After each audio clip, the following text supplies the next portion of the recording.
You know that moment when you ask an AI to do something really specific, like generate a particular kind of computer code or, I don't know, a precise mathematical formula, and it gets, well, almost there. Uh-huh. It grasps the general idea, but the nitty-gritty details, the exact structure, are just a bit off. Yeah, that happens a lot. It's a surprisingly common challenge.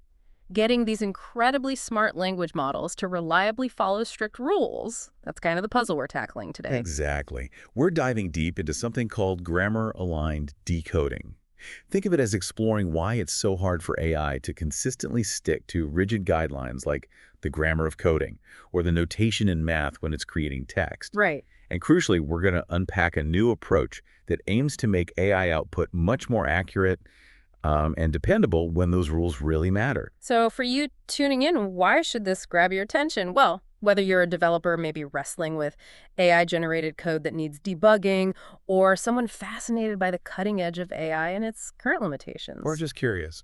or simply curious about how these language models truly work, understanding this gives you a real insight. Mhm. It's about moving beyond AI as a sometimes creative, but let's face it, not always precise assistant, and Yeah. towards it being a truly reliable tool when exact structure is key. And our exploration today is built on a fascinating piece of research, the paper Grammar-Aligned Decoding. What makes this work so compelling, I think, is that it doesn't just present theories. The researchers actually tested their ideas on practical tasks, Oh, interesting. Like what? like generating computer programs and analyzing sentences according to strict grammatical rules. Mhm. Real-world stuff. Okay, so our mission for this deep dive is pretty straightforward then. We want to get to the bottom of why it's so difficult for AI to consistently produce structured output that adheres to firm rules. Right. We'll look at the shortcomings of current methods and then delve into this innovative new technique called adaptive sampling with approximate expected futures, or ASAP. ASAP, yeah. Let's kick things off by understanding why getting this right is such a hurdle in the first place. What's the deal with the existing methods? Well, the paper points out a fundamental issue with existing techniques for what's known as grammar-constrained decoding, or GCD. DCD. Got it. These methods essentially force the language model to only generate text that is grammatically correct at each and every step. It's like, Yeah. imagine your phone's map app only showing you streets within a very specific district. Okay. Even if a slightly longer route just outside that district would get you there faster or maybe be more scenic, the app just wouldn't even suggest it. It's constrained.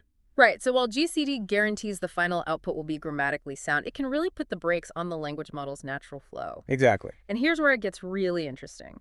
The paper argues that this constant forced adherence to grammar can actually distort the LLM's distribution. What does that mean exactly? Precisely. By limiting the choices at every single turn, GCD might prevent the language model from picking what it would have considered the most likely grammatically correct option if it had a little more wiggle room. Okay. So while the end result ticks all the grammatical boxes, it might be what the researchers call low quality. It's correct, sure, but perhaps not the best correct output the model could have come up with in a less restrictive setting. Hmm. Think of it like a really strict editor who might change your sentence just to fix a minor punctuation error, even if it slightly changes your original meaning or flow. Yeah, that makes sense. To really illustrate this, the paper gives a couple of clear examples, right? The first one sounds quite specific. It is. It involves prompting a language model to create a binary string, just zeros and ones, that ends with a 1. Okay, simple enough goal. But then, imagine we impose a grammar, they call it GRISC, that only accepts 5-character strings. And crucially, the only string starting with 0 that this grammar allows is 00000. Which doesn't end in one. Exactly. So what happens with GCD in this situation is quite revealing, because the grammar only permits 0000 if the model starts with a 0, Right. even if the model's underlying inclination based on all its training data is to produce strings ending in 1, it might get stuck generating 00000. So the grammar rule basically overrides the actual instruction. Pretty much. The grammar constraint, while ensuring the output is a valid 5-character string starting with 0 in this very limited way, overrides the model's natural tendency and the prompt's real goal. And the second example really hammers this point home, doesn't it? But it does. In a similar scenario, aiming for a binary string ending in 1, but with that same restrictive 5-character grammar, The researchers found that GCD dramatically reduced how often the desired output strings ending in 1 was generated. Wow. It essentially created a strong bias towards that single, and in this context, pretty unhelpful 000 string. What's fascinating here is that GCD, in its well-intentioned effort to guarantee grammatical correctness, unintentionally undermines the language model's ability to actually fulfill the original instruction. Exactly. It's as if the grammatical rules become so dominant that they drown out the initial purpose of the generation. Okay, so we're seeing the core issue. Current grammar-constrained decoding, GCD, can lead to grammatically correct but potentially lower quality output because it can interfere with the language model's natural inclinations. You got it. So, what's the ideal way to solve this? What are we aiming for? The paper introduces the idea of grammar-aligned decoding, or GAD. The core principle of GAD is to sample from the language model in a way that achieves two crucial things at the same time. Okay, what are they? First, it makes absolutely sure that the output follows the given grammar. That's non-negotiable. But second, and this is really key, it respects the language model's original probabilities as much as humanly possible. Ah. It's about letting the AI be itself, within the boundaries of the rules. That sounds like the perfect balance. But is that actually achievable in practice? Sounds hard. That's where the challenge lies. The researchers explain that achieving exact GAD is generally intractable, which means it's computationally far too difficult to do perfectly. Respectable, okay. They make an analogy to something we touched on earlier, rejection sampling. Right, just trying over and over. Exactly, trying to generate outputs again and again until you finally get one that fits the grammar, while rejection sampling would eventually give you exactly what GAD aims for. It'd take forever. Totally. It's incredibly inefficient, especially for complex grammars or when you're trying to generate long sequences where most attempts are likely to be ungrammatical anyway. So if we can't get exact GAD, how do we even get close? This is where this idea of expected future grammaticality comes into play, right? EFG. Precisely.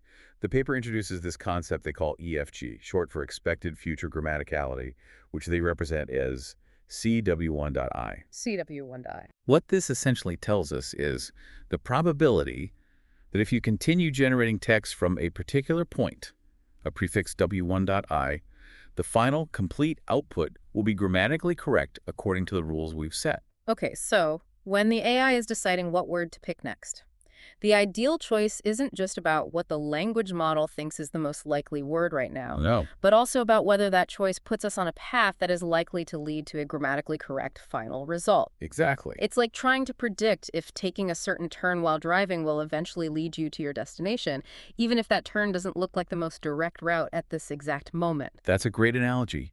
The ideal GAD approach would weigh each potential next word not only by its immediate probability according to the language model, but also by this EFG, the likelihood of ending up with a fully grammatical sequence down the line. But the problem is calculating that EFG. Yeah, that's the rub.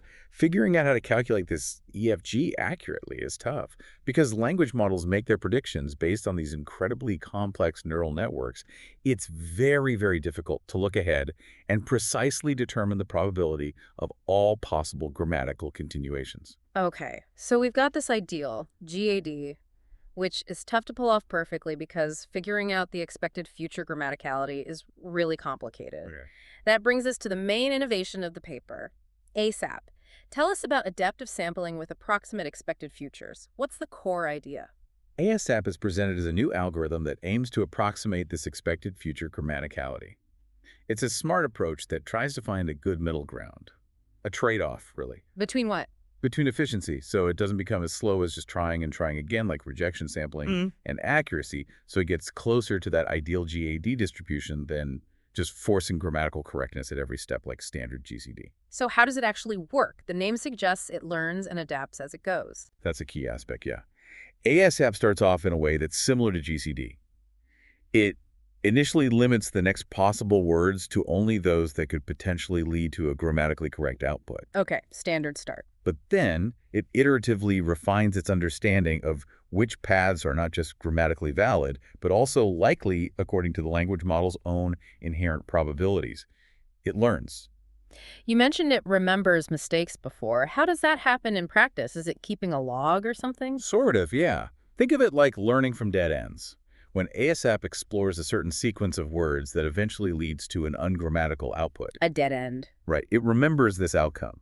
It then uses this information to adjust its future choices, essentially lowering the estimated probability of taking similar paths that might also lead to grammatical dead ends paths that the language model itself wouldn't have favored in the first place. The paper mentions figure 3 to illustrate these initial learning steps. What's being shown there? Can you walk us through it? Sure. In those early stages, ASAP might sample a string like 0000s in our earlier example, even though it's not the desired output. Right, the one ending in 0. But by doing so, it can then update its internal estimate of how likely it is to get a different grammatical completion if it starts with 0. Maybe it finds out, oh, there's almost no chance. Ah, okay. Similarly, sampling 11.1 and 111 helps it refine its estimates for paths that begin with 1. It's like an initial exploration phase that helps it build a better mental map of the grammatical possibilities and how likely the language model thinks they are. Figure 3 visually shows this learning over the first couple of tries. And this involves something called an over-approximation of EFG. That sounds technical? It is a bit, but the idea is straightforward. ASAP uses an estimate, an over-approximation denoted as JOGW1.I, for the true expected future grammaticality. C tilde S. Yeah. Initially, this over-approximation might be quite broad, similar to GCD's simple binary view of whether a path is potentially grammatical or not, yes or no. Yep. But as ASAP generates more samples and sees the result grammatical or not, it gradually updates this over-approximation. It gets more nuanced, How does it update? based on how often paths led to grammatically correct or incorrect endings. The paper gives the exact math in equation 3, showing how it refines its guess about future grammaticality with each sample. And the paper mentions Theorem 1 stating that ASAP's estimate is always an upper bound on the true EFG. Why is that an important guarantee? That's a crucial theoretical point. It means that ASAP's estimate of the probability of reaching a grammatical end state from any point is never an underestimate. Why does that matter? It's important because it ensures that the algorithm doesn't prematurely discard promising paths that might actually lead to a good, grammatically correct outcome that the language model would have preferred. It doesn't accidentally rule out good options too early. Gotcha. And how does this estimated EFG then influence the actual selection of the next word during generation? Equation 5 in the paper describes the sampling process. Essentially, the language model's original probability distribution for the next possible word is reweighted by this estimated expected future grammaticality. So it changes the odds. Exactly. Words that are not only likely according to the language model itself, but also are deemed more likely to lead to a grammatical and LLM probable completion based on ASAP's learned estimates are given a higher chance of being chosen during the sampling process. Makes sense. And there's also a Theorem 2 about convergence. What does that tell us? Yes, Theorem 2 states that given an infinite number of iterations, which is, theoretical, Okay, infinite. ASAP's estimated EFG will converge to the exact EFG. This is a really significant theoretical result, as it implies that ASAP, if given enough samples and time, can theoretically achieve that ideal grammar-aligned decoding we were talking about earlier. That sounds really promising from a theoretical standpoint. But, theory is one thing. What happened when they actually put this to the test? How did ASAP perform in real-world experiments? So the researchers put ASAP through its paces on several challenging tasks. They looked at formal program synthesis. Generating code. Yeah, using benchmarks called SLIA and INVBV from SIGAS, which involves generating snippets of computer code that meet specific logical criteria and grammatical constraints. Pretty tough. And anything else? They also tested it on constituency parsing, which is a natural language processing task, where the goal is to produce grammatically correct parse trees for sentences, basically analyzing sentence structure. And which specific language model did they use for these experiments? Was it a big one? They used the Mistral 7B model, which is pretty well regarded for its strong reasoning and code generation capabilities. A solid choice. Okay. And how did they measure whether ASAP was actually an improvement over existing methods like GCD? What was the metric? They use a metric called Kullback-Leibler divergence, often just called KL divergence. KL divergence. Heard of it. How does it work here? They measured the KL divergence between the probability distributions produced by GCD and ASAP and the language model's original distribution, but focusing only on the sequences that were grammatically correct. Okay, so comparing the outputs. Sort of. You can think of KL divergence as a way to measure how different two probability distributions are. The idea here is that the lower the KL divergence, the closer the algorithm's distribution is to that ideal GAD distribution. The one that respects the model's preferences. Exactly. the language model's natural preferences while still staying within the grammatical boundaries. Lower KL is better alignment. And what were the key findings when they compared these distributions? Did ASAP actually get closer to what the language model would have naturally done? In many cases, yeah, it did. Figures 4 and 5 in the paper illustrate that ASAP's distribution often converged closer to the language model's distribution than GCD's did, particularly in that illustrative example 2 we discussed earlier with the binary Well, strings. this era thousand example. That one. The convergence plots show how the KL divergence for ASAP tends to decrease over iterations, which indicates a better alignment with the language model's natural tendencies. In figure 6? Figure 6, with the scatter plots, also supports this. It shows that ASAP's expected values after a number of samples were generally closer to the language model's original expectations compared to GCD. So, yet in many scenarios, ASAP was indeed better at letting the AI be itself while still following the rules. That sounds good. But what about the actual success in completing the tasks? Did ASAP help in generating more correct code or better parse trees in practice? Did it actually solve more problems? That's the interesting part. The results on task completion, which are presented in Table 1, were, well, a bit mixed. Oh, how so? Overall, ASAP and GCD solved roughly the same number of problems across the different benchmarks. It wasn't like ASAP suddenly solved way more. Hmm. However, ASAP did sometimes produce correct samples more frequently, especially on the INV, BV benchmarks where it appeared to converge more quickly. Okay, so higher frequency sometimes. But, on the other hand, in some of the SLIA benchmarks that both methods could solve, GCD actually had a slightly higher frequency of correct answers. Wait, GCD was better sometimes, even though its distribution is more distorted. That's a really important nuance, yeah. The researchers suggest that when ASAP does a better job of respecting the language model's learned abilities by converging to a better probability distribution, it can lead to more correct solutions more often. Okay. However, it's also possible that in certain specific situations, the bias that GCD introduces, while not ideal from a distribution perspective, might coincidentally push the model towards the most likely correct grammatical output for that particular task. So the distortion sometimes accidentally helps find the right answer faster. Potentially, yeah. It's a complex interplay between respecting the model's tendencies and the specific demands of the problem. It's not always straightforward. That makes sense. So what are the current limitations of ASAP as it stands? It's not perfect yet. Definitely not perfect yet. The main limitation that the paper highlights is the slow convergence of ASAP in some scenarios. Slow convergence, meaning it takes a long time to get good estimates. Exactly. Even after a significant number of iterations, the KL divergence might not improve dramatically, and the estimated EFG can take quite a while to converge towards the true value. So it could be computationally expensive. It could be. The researchers acknowledge that while the theoretical promise of convergence is there, achieving it efficiently in practice is still a significant hurdle. But they emphasize that the real breakthrough here is identifying this bias in existing methods like GCD. Right. And proposing the first algorithm that has a theoretical guarantee of converging to that desired distribution, even if it takes time. Exactly. They view this work as laying a critical foundation. Now that they've clearly defined the inherent bias in current constrained decoding methods and provided a solution that is provably on the right track, theoretically. Now the work is making it faster. Pretty much. They point to several promising directions for future research. They specifically mention exploring techniques like targeted beam search as a potential way to more efficiently explore the vast space of grammatical possibilities. Beam search. Oh, And right. hopefully speed up the convergence of ALSAP in practical applications, make it usable faster. Okay, so to bring it all together, what's the key takeaway for us from this deep dive into grammar-aligned decoding and ASAP? What should listeners remember? I think the core message is this. While traditional grammar-constrained decoding GCD is effective at ensuring that a language model's output follows a specific structure, it can inadvertently change the model's intended output. The distortion problem. Right. And that can potentially lead to results that are technically correct, but maybe not of the highest quality or not what the model would have ideally generated. ASAP offers a really innovative and promising alternative. Even with the convergence issue.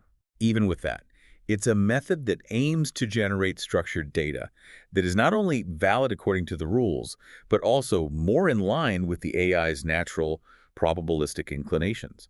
It's trying to get the best of both worlds.